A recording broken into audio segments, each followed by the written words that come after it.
नमस्कार। आज की शुरुआत करते हैं ट्विटर के जो लेटेस्ट खबर है वो आप देखेंगे कि ये जो आपको ब्लू बर्ड दिखाई देता था, अब ये दिखना बंद हो जाएगा। एलन मस्क जो इसके मालिक हैं ट्विटर के, उन्होंने अब इसको एक नया लोगो दिया है और वो होगा एक्स से उनका काफी लगाव है, काफी सारी कंपनियां हैं। चलिए, मैं बात कर रहा था ट्विटर के बारे में कि ट्विटर पर बहुत सारी गर्म खबरें चल रही हैं और जिसमें सबसे ज्यादा जो हॉट न्यूज है वो है माननीय प्रधानमंत्री जी के बारे में। और इसमें देखिए जो ट्वीट अभी जितने भी आ रहे हैं उसमें ट्रेंड कर रहा है, टॉप ट्रेंडिंग है प्राइम मिनिस्टर ऑफ इंडिया। आइए चलिए प्राइम मिनिस्टर ऑफ इंडिया देखते हैं कि इसमें क्या कहा जा रहा है। पीएमओ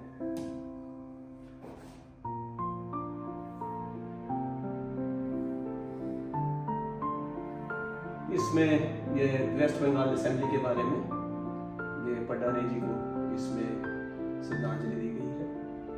और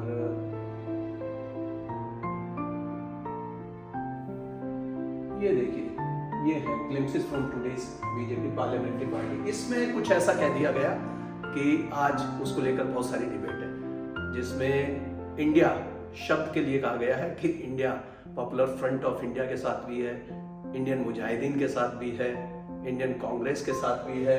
और इसे लेकर बिल्कुल इसमें एलिगेशंस और काउंटर एलिगेशन का दौर शुरू हो गया है।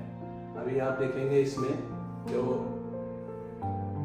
ट्वीट में जो टॉप ट्रेंडिंग जो चल रहे हैं उसमें आपको दिखाई देंगे।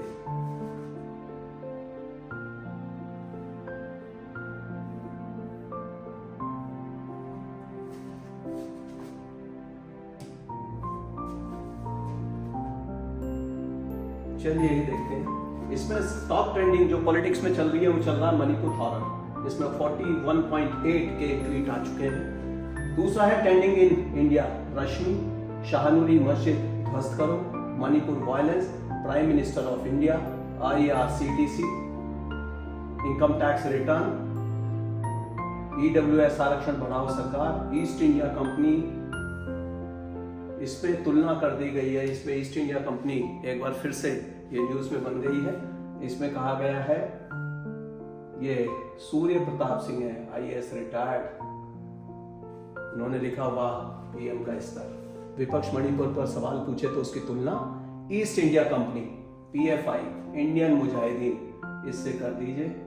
उसके बाद योगी देवनाथ लिखते हैं, मैंने पढ़ा था भारत को लूटने के लिए अंग्रेजों ने एक कंपनी बनाई थी, नाम था ईस्ट इंडिया कंपनी। मैंने सुना बेंगलोर में भी कोई कंपनी बनी है। तो इस तरह के एलिगेशंस, और आप देख रहे होंगे कि पॉलिटिक्स बिल्कुल रसातल पर पहुंच चुकी है। PM ने विपक्ष की तुलना ईस्ट इंडिया कंपनी से की। विपक्षी एकता पर PM का सबसे बड़ा हमला।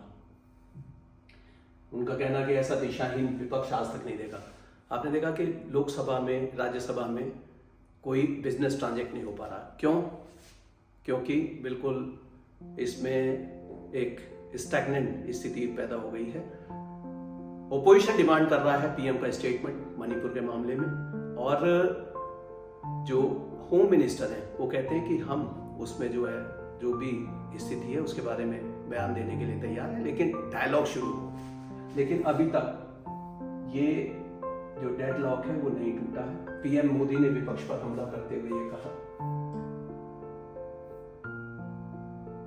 संजय सिंह जो राज्यसभा के सांसद हैं, इनको सस्पेंड किया जा चुका है पूरे सेशन के लिए, और इसमें लड़ाई काफी तीखी हो गई है। जो पॉलिटिकल वॉर है वो बिल्कुल लड़ाई की तरह लड़ी जा रही है। तो ये आज के ये बीजेपी संसदीय दल की बैठक में ये चल रहा है।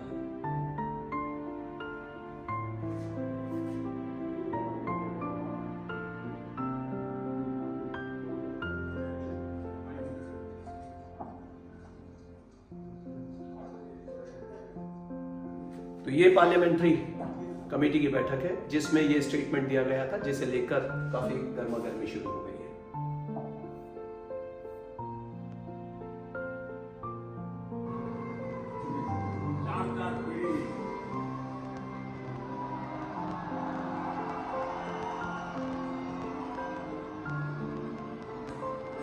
उनको नाम लेते ही देश कांपता था। उनकी ताकत ऐसी थी, देश को 18 महीने तक जेल खाना बना दिया। ये ताकत थी। इमरजेंसी के बारे में बातचीत की जा रही है।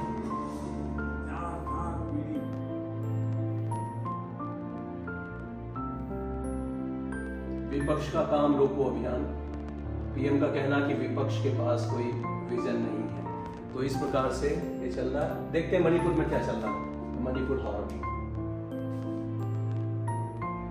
मणिपुर में आपको पता ही है कि वहां मैतेई कम्युनिटी जो वैली में रहती है, दूसरी जो कम्युनिटीज हैं कुकी, और जिसमें आपने देखा होगा नगा भी कुछ उसमें शामिल है, ये जो हिल्स एरिया है उसमें है।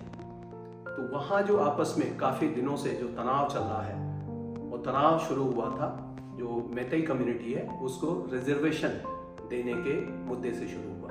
और उसके बाद वहाँ जो अभी एक वीडियो सरफेस हुआ था जिसमें कि महिलाओं के साथ दुर्व्यवहार किया गया, ऐसा वीडियो आने के बाद ये लड़ाई और तीखी हो गई है।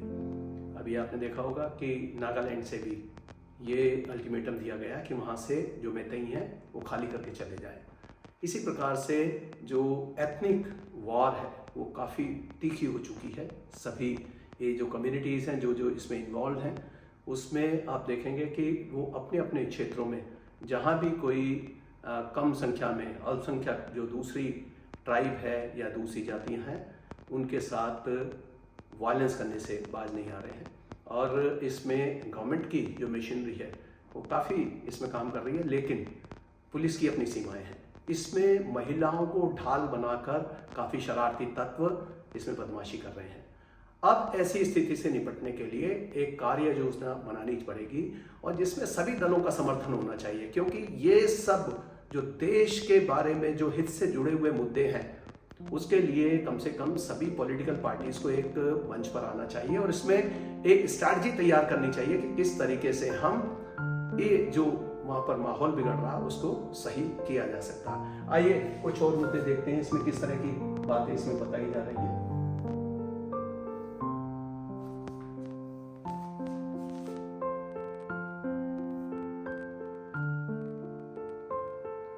Heartbroken and appalled by the horrific incident in Manipur where 2 young girls were subjected to such deplorable act. ये मीडिया से हटा दिए गए हैं, लेकिन अभी भी कुछ लोग इनको मीडिया पर चला रहे हैं। Listen to the frustration of tribal women. ये रांची लाइव, ये गुस्सा है। लग रहा है, लूल्हा है, बहरा है, आत्माहीन है। What is Bhajpa? What is the meaning of Bhajpa? बेटी जलाओ पार्टी। ये इस तरीके से काफी इसमें ये दिए हुए वीडियोस आ रहे हैं सामने।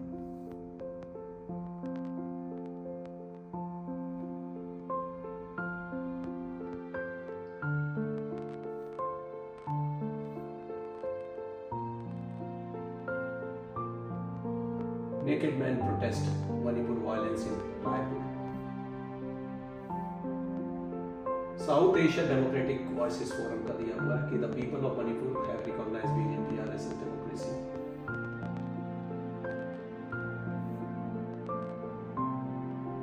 Still relevant. What a masterpiece. Nothing has changed in last 21 years.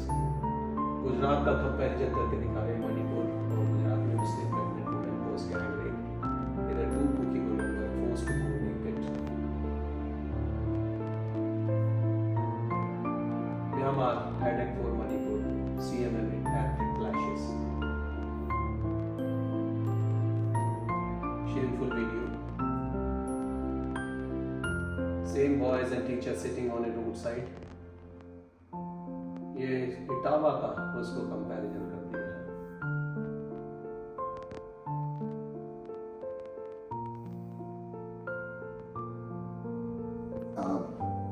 If you do not protect the rights of ethnic minorities in India, then there is a strong possibility India at some point starts falling apart. And we've seen what happens when you start getting those kinds of large internal conflicts. So that would be contrary to the interests not just of Muslim India, but also Hindu India. So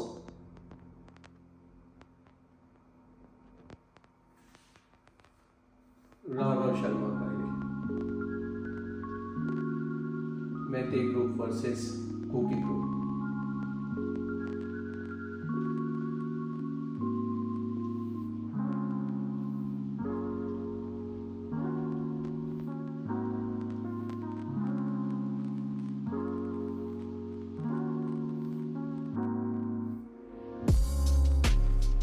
तो इस तरह आप देखेंगे कि पूरा Twitter, पूरा social media भरा हुआ है इस तरह की खबरों से, और टेंशन बहुत ज़्यादा है, तनाव ज़्यादा है।